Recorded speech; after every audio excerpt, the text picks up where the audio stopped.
Across Australia, New Zealand and the South Pacific, this is the week's Adventist News in Focus with David Gibbons. Hello, thanks for joining me. Can governments prevent the teaching of creation in Christian classrooms? Independent schools in South Australia are being confronted with the reality that government funding is conditional.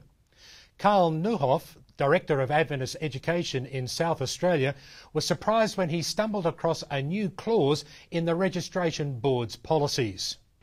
The Board does not accept as satisfactory a science curriculum in a non-government school which is based on, espouses or reflects the literal interpretation of a religious text in its treatment of either creationism or intelligent design.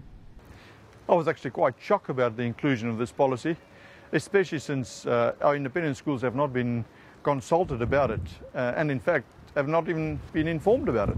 The Seventh-day Adventist Church in South Australia has stated it does not accept the inclusion of this policy and is currently challenging it at highest levels. While media attention turns to Chile, aid agencies in Haiti are scrambling to keep up with the needs of the estimated 3 million people affected there. Shanty towns have sprung up with tens of thousands of people crowding in temporary shelters of scrap timber, cardboard and tin. The Adventist Development and Relief Agency, or ADRA, has identified poor sanitation as placing earthquake survivors at risk of disease. At one temporary camp of 15,000 people, ADRA has installed 60 bathing stations and 80 toilets, with hundreds more in process. ADRA is also working with the many traumatised children, offering them sports and games, art therapy and individual counselling. Though the Middle East is one of the most difficult regions for Christian witness, it also has some of the world's highest rates of satellite TV ownership.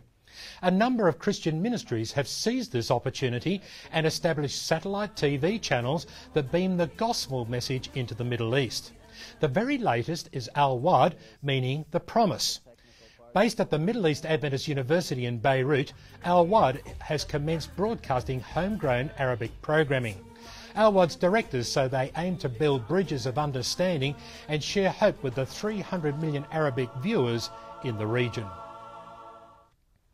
Young people are warning that if the church doesn't need them today, they'll be gone tomorrow.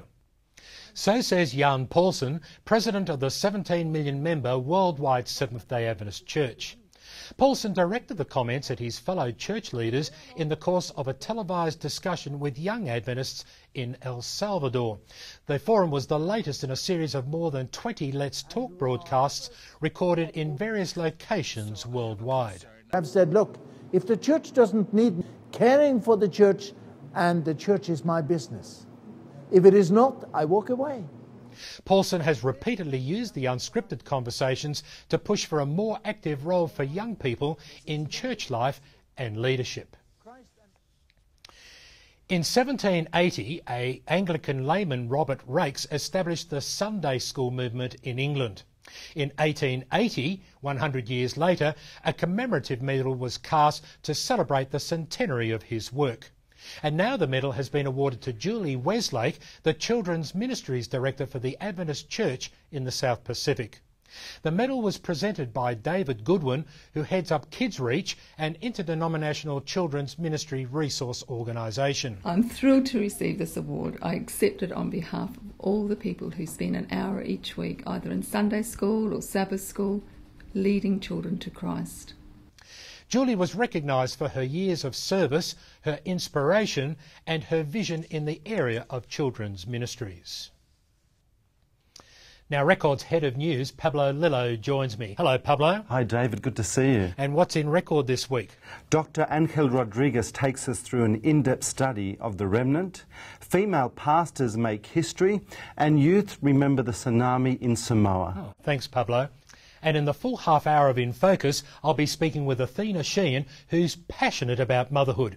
And you can watch In Focus online too. That's the news for this week. Thanks for your company. I'm David Gibbons.